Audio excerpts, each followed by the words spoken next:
Nous sommes à Lambernières. C'est un hameau qui dépend de Mons. Et nous sommes sur la propriété d'Alain Lacroix, qui actuellement est en pleine vendange, mais qui accepte d'accueillir des stagiaires de la maison familiale de Triac-Lautrey en Charente, près de Jarnac, qui a une annexe à Mata au 19 rue du docteur Coirard. Actuellement, il y a 11 stagiaires, je crois, en formation. Michel Coutin, vous êtes donc le formateur. Quelles sont donc les formations que vous proposez? Alors les formations que l'on propose sur l'antenne de Mata sont des formations principalement viticoles, mais aussi de présentation générale de l'agriculture, sachant que le but c'est l'accès à l'emploi régional, local. Donc former et faire découvrir et former aux productions, aux secteurs d'activité qui recherchent souvent de la main-d'œuvre, saisonnière ou en CDI, et qui ont de la peine à trouver des gens formés. Donc notre rôle, enfin mon rôle principalement, c'est sur ces formations de découverte, comme celle qu'on est en train de faire actuellement, c'est de faire découvrir par des visites et des chantiers en immersion, c'est-à-dire des chantiers dans des entreprises, le maraîchage, l'horticulture, la pépinière viticole, l'arboriculture et bien sûr principalement la viticulture, qui est quand même la source d'emploi localement la plus importante. Et quel est le profil de ces stagiaires, de ces 11 stagiaires actuellement? Alors les profils, ce sont déjà des jeunes qui ont fait des saisons en viticulture, mais à qui il manque des compétences, notamment par exemple la compétence taille de vigne ou conduite de tracteur, et qui souhaitent se perfectionner pour accéder à des contrats de travail plus longs. Ensuite, on a des gens qui sont, je dirais, en complète reconversion, qui veulent changer de voie pour diverses raisons, personnelles ou pour des difficultés à trouver de l'emploi, voire d'autres problématiques aussi, notamment préparation à des retraites actives. On a notamment une personne dans ce groupe qui est dans ce cas-là, et qui cherche à trouver du travail dans la région, et la viticulture est un des secteurs qui a le plus d'offres d'emploi actuellement sur le marché local du travail. Donc c'est vraiment ce sont des formations qui s'adressent aussi à des demandeurs d'emploi en recherche de formation initiale. Donc on a un petit peu tous les profils, et dans le groupe que l'on a actuellement, qui est ici, l'âge va de 17 à 61 ans, et ça, voilà. Donc c'est vraiment des profils très différents. Et ce sont des formations qualifiantes, parce que à la fin de ce stage, vous délivrez une attestation de stage. C'est un diplôme ou une simple attestation? Alors, ce sont des formations dans ce qu'on considère comme des formations courtes. Oui. Donc on en a deux sur Mata, deux qui ont eu lieu déjà, enfin même plusieurs qui ont eu lieu, qui est la formation OPA, ouvrier polyvalent agricole, qui est de 4 mois, et celle-ci qui est une formation sensibilisation et accès aux métiers agricoles, qui est une formation de 11 semaines, donc 8 semaines en formation avec moi, 3 semaines en entreprise, en stage, et qui en fait leur permet de découvrir si vraiment ils ont un peu la vocation, si ça leur convient, voilà, de façon à préparer leurs futures activités. Et là, à ce moment-là, si c'est le cas, notamment dans la viticulture, la MFR de Triac-Lautrey propose des formations qualifiantes avec diplôme. Donc il y a le CAPA viticole qui vient de s'ouvrir en juin dernier, et puis surtout le CQP, donc là qui peut intéresser directement tous les professionnels de la viticulture, sachant que c'est un contrat de travail entre 12 et 15 mois, dont 3 semaines se passent en entreprise et 1 semaine en formation, en centre de formation, donc à Triac-Lautrey. Alors ce sont des formations très intéressantes parce qu'au niveau de la viticulture, ça va permettre de voir l'ensemble de la production depuis la vendange jusqu'à la vendange suivante, et de voir toutes les périodes d'activité en adaptant la formation à ces périodes, y compris la vinification, la distillation pour ceux que ça intéresse, etc. C'est une formation vraiment complète et qui fait qu'après un an, ceux qui rentrent dans cette formation ont non seulement la pratique, mais aussi tout l'aspect théorique en fonction de chaque période de la viticulture. Donc c'est une formation qui actuellement à la MFR se développe beaucoup parce qu'on a beaucoup de demandes de professionnels qui sont intéressés à la formation de leurs salariés pour les garder après. C'est ça qui est important. C'est qu'en fait l'objectif de ces employeurs, c'est de fidéliser du personnel tout en les formant. Et quelle est la signification de CQP? Certificat de qualification professionnelle, option ouvrier viticole. Donc aujourd'hui il s'agit d'une formation à l'initiation de la conduite de tracteur. Oui, donc là on utilise pour cette formation, on utilise ce qu'on appelle un plateau technique où on a reconstitué, simulé des rangs de vigne avec des rubalises pour pas risquer d'abîmer des rangs de vigne et où on apprend là sur ce plateau essentiellement les manœuvres, apprendre à manœuvrer avec une remorque, avec un outil et dans les conditions réelles, apprendre à tourner en bout de rang, au bout des rangs de vigne, à rentrer dans les rangs. Et donc c'est vraiment une formation pratique. Et là on passe des heures et des heures sur ce plateau jusqu'à ce que les manœuvres soient maîtrisées. Parce que l'espacement est celui de rang de vigne. Là 2,50 m par écartement. 2,50 m par écartement, d'accord. Plus un rang plus large à gauche qui permet de commencer à maîtriser les marches arrière avec remorque en ligne droite. Bruno, bien. Je suis le plus jeune du groupe. Alors Bruno, donc, vous êtes l'un des 11 stagiaires et vous êtes, paraît-il, le plus jeune du groupe, à savoir... C'est ça, presque 62 ans. Presque 62 ans. Voilà. Qu'est-ce qui vous a amené à suivre cette formation? Alors au début j'avais tendance à parler de projet et en fin de compte ce sont des objectifs. Le premier c'est que je suis encadrant technique en insertion professionnelle, oui. Depuis peu dans le département, 3 ans. Et donc dans mon métier, ce qui me manquait, justement, c'était les métiers du maraîchage, les métiers de la viticulture, pour pouvoir continuer dans cette filière. Et donc l'âge faisant, c'est de plus en plus difficile de trouver un emploi. Mais par contre, j'ai appris qu'il y avait effectivement des possibilités de pouvoir travailler, puis ainsi, pourquoi pas, compléter une retraite et puis découvrir quelque chose que je ne connaissais pas du tout, le monde de l'agriculture. C'est la vie de mon département d'accueil. Donc l'occasion m'a été donnée et voilà, donc je suis allé sur cette formation. Où habitez-vous? À Villeneuve-la-Comtesse. Ah oui, c'est au nord de la Charente. C'est le nord de la Charente. Et vous étiez déjà dans ce métier non pas de la viticulture, mais de l'agriculture ou pas auparavant? Aucunement. Aucunement. Aucunement. Rien, je suis arrivé, voilà, je n'y connaissais rien du tout. Et cette formation enrichissante dès le départ, parce qu'on ne se rend pas compte de toutes les technologies qu'il peut y avoir mises à la disposition et le travail d'une très très grande importance des agriculteurs qu'il faut mettre en avant, notamment dans tout ce qui va toucher à l'écologie, tous ces produits, ces nouveaux produits à base de plantes et autres. On découvre un monde vraiment extraordinaire. Extraordinaire. Et c'est... Comment vous dire, on va de surprise en surprise quand on avance dans la formation. Là encore aujourd'hui, on a étudié un peu les ceps de vigne, les pousses, à quelle date il faut tailler, à quelle date il faut entretenir, à quelle date il faut travailler la terre. On ne s'imagine pas, enfin moi j'étais à des années-lumière, Très intéressant, très enrichissant.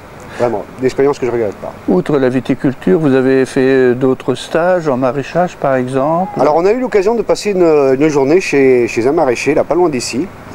On a commencé par l'apprentissage, la cueillette des petits marrons et puis là aussi une expérience très enrichissante avec un monsieur qui travaille bio depuis 91, donc une très grande expérience dans le domaine et toujours pareil, beaucoup d'échanges et beaucoup de choses aussi voilà, qu'on ne se doute pas, quoi, des difficultés qu'ils peuvent rencontrer, mais malgré ça, il y a toujours cette volonté de pouvoir améliorer de façon à pouvoir travailler ces cultures de plus en plus sainement, quoi, dans l'intérêt de tous. Et vous comptez donc après pouvoir avoir des emplois saisonniers? Oui, oui, oui, tout à fait. Tout à fait, tout à fait. Et dans la région? Dans la région, dans la région. Là, j'y suis là, installé là, depuis 3 ans, mais ça fait 20 ans quand même que je connais la Charente-Maritime, Oui. la famille du pays. Oui. Et oui, pourquoi ne pas tenter cette aventure? Je la trouve particulièrement passionnante. Il y a encore beaucoup de choses à découvrir, et puis que 62 ans, c'est pas une fin, quoi. Puis non, c'est le commencement de la retraite, comme on dit, de 7 à 77 ans. Vous avez donc un bel avenir devant vous. Exactement. Ce sont 2 autres stagiaires du groupe que nous allons interviewer, et devant les pressoirs qui sont en activité, comme vous pouvez le constater. Stéphanie, vous êtes stagiaire donc, vous êtes la mère de Violette. C'est ça. Et je crois savoir que vous n'étiez pas du tout dans le milieu agricole, voire viticole. Exactement. En fait, j'ai eu la chance quand même l'année dernière de faire une formation sur la distillation charentaise. Donc j'ai appris à faire de l'eau de vie pour le cognac. Mais comme je venais pas de ce milieu-là, agricole ou viticole, j'ai trouvé intéressant de faire cette formation pour mieux connaître les vignes, le raisin qui donnera le bon cognac. Voilà. Donc là, c'est pour moi l'idéal parce que j'apprends aussi bien à conduire des tracteurs qu'à tailler la vigne et à côtoyer des viticulteurs. Vous allez devenir donc une vraie viticultrice après avoir été dans l'audiovisuel. Dans l'audiovisuel, oui, entre autres. Et vous n'aviez aucun rapport avec la viticulture notamment? Notamment pas du tout. Pas du tout, du tout. Ni familiale, ni rien. Bien, c'est du véritable C'est plus découverte. le fait de vivre dans la région Charente-Maritime qui m'a fait rendre compte qu'on avait de l'or sous nos pieds parce qu'il n'y a qu'ici qu'on peut faire du cognac. Dans le monde entier, et qui est bu dans le monde entier, donc je me suis dit pourquoi pas, vu que j'aime beaucoup quand même la nature et les plantes, etc. Voilà, ça c'est votre nouvelle passion. Voilà, je vous remercie. Alors Violette, donc vous aussi, vous suivez votre mère parce que vous la suivez toujours ou parce que vous avez un goût prononcé pour la viticulture, pour l'agriculture en général et la viticulture en particulier? Oui, moi c'est plus dans l'agriculture maraîcher. Je suis pas trop vigne, moi je suis plus pour le maraîchage.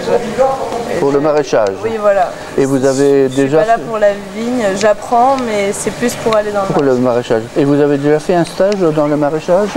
Non, j'ai travaillé avec mon papa. Oui, mais actuellement, là, il y a eu des stagiaires qui ont fait déjà un stage chez un maraîcher. Pas vous? Oui, ici dans notre groupe, oui, il y en a. Oui. Et qu'avez-vous appris à propos du maraîchage? Nous on est plutôt en bio, donc moi je préfère... Pardon, vous êtes plutôt? En bio. En bio? Je préfère les cultures oui, bio, d'accord. Donc je me renseigne là-dessus et je suis en plein apprentissage, donc j'apprends... Je suis en train de découvrir en fait, je m'y connaissais pas du tout et là j'arrive dans ce domaine, donc je suis un peu en train de découvrir tout, donc je connais pas grand chose, mais je veux apprendre. D'accord. Parce que je crois que ce maraîcher est un maraîcher bio. Le maraîcher chez lequel vous avez fait votre stage, c'est cela? Exactement. Et entièrement bio depuis plusieurs années? 1996. Oui, c'est ça. Depuis 1996. C'est un précurseur dans la région. Ça fait déjà 14 ans, presque 15 ans. Il doit être assez féru en la matière, j'imagine. Oui, c'est pour ça que je vais effectuer mon stage là-bas. Voilà. Eh bien, je vous remercie. Je vous souhaite de découvrir tout ce qui est bio, car c'est dans l'avenir de notre planète qui, malheureusement, aujourd'hui si on veut laisser quelque chose est en mauvais état.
crois, donc ce sont vos vignes qui sont derrière nous. Oui. Quelle est cette année la qualité de la vendange? La qualité, c'est assez hétérogène quand même, parce qu'il y a eu vraiment la sécheresse qui a quand même fait beaucoup de dégâts, où il n'y a pas eu trop d'eau. Alors on a eu des parcelles qui sont entre 80-90 hecto-hectares où il y a eu vraiment de la souffrance, et d'autres parcelles comme celle-là, par exemple, là c'est une parcelle qui a 150, qui a quand même vraiment qui a mieux résisté, qui était plus vieille aussi. Donc finalement ça fera une année pas trop mal, je pense en degrés on est sur du 9, 9,5, donc c'est bien. Honnêtement je suis assez content d'une année comme ça. Parce que quand on goûte le raisin, il est vraiment sucré. Oui, c'est vrai comme vous l'avez goûté tout à l'heure le mou, effectivement il est quand même assez sucré. Ça manque peut-être un peu d'acidité d'après les œnologues, ça serait une année, trop de chaleur en fait ça enlève un petit peu l'acidité, mais ça peut poser des problèmes de conservation sur les vins, mais après globalement je pense que ça devrait le faire quand même. Bien, merci. Nicolas, vous êtes un ancien stagiaire de la maison familiale rurale de Triec-Lautré, oui. En tant que formation continue. Vous êtes maintenant employé, c'est cela? Vous êtes salarié? Non, pas encore. Pas encore. Mais on va l'être mi-novembre, début décembre. Et pour quelle raison? Pour faire la taille. Pour faire la taille? Oui. Et vous aviez suivi combien de formations? 6 mois. 6 mois de formation, oui. Oui, oui. Et vous êtes donc ici chez Alain Lacroix uniquement pour les vendanges? Oui, c'est ça. Pour la récolte et oui. pour... c'est ma première fois, donc voilà. C'est la première fois que vous faites vraiment une oui. récolte, une vendange, voilà. Oui. Bien, écoutez, je vois que donc la formation que vous avez suivie vous a été profitable. Oui. Et je vous souhaite de trouver très bientôt du travail en fonction de vos qualifications.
Ce que je voulais vous dire, Monsieur Girard, en fait, ce que je trouve vraiment intéressant dans ces 2 semaines de vendange, en fait, ce petit stage en immersion, on peut dire, ça a permis quand même à Wilfried et à Nicolas de vraiment maîtriser la conduite du tracteur à l'optimum. Quand je vois le début, les premiers jours et maintenant les derniers, on voit vraiment que là, il y a eu du perfectionnement et ça, j'en suis très content. Je suis content de l'avoir donné cette occasion, mais vraiment à eux aussi. Je pense que c'était bien qu'ils aient voulu venir, parce que tout le monde n'était pas partant, et voilà. Donc voilà, c'était vraiment très, très encourageant et super. Parce que là, vous êtes actuellement en fin de vendange. Oui, là, encore 2 jours de vendange. Ouais. Parce que vous avez combien d'hectares à vendanger? J'avais 18 hectares à vendanger. 18 hectares. Donc c'est vrai qu'on travaille avec du matériel proportionnel à notre exploitation, donc c'est du petit matériel, des petites journées finalement, mais bon, le chai, c'est en adéquation entre la benne, le chai et la machine. Donc, et le temps aussi, parce qu'il a eu de la pluie, oui, il n'a pas fait beau ces derniers jours. Ouais, c'est ça. Et puis les excès de chaleur, c'est vrai que ça nous a obligés à travailler un petit peu différemment. Oui, parce que je regardais que dans les vignes, il y a vraiment des grappes qui se sont desséchées. Oui, tout à fait. Ouais. Les gros coups de chaud dans le mois de juillet-août, là, il y avait vraiment des températures au-delà des 40 degrés. Ah, oui. C'est vrai que ça a vraiment calciné quelques grappes. Ouais. Oui. Voilà. Bien, eh bien, bonne fin de vendange et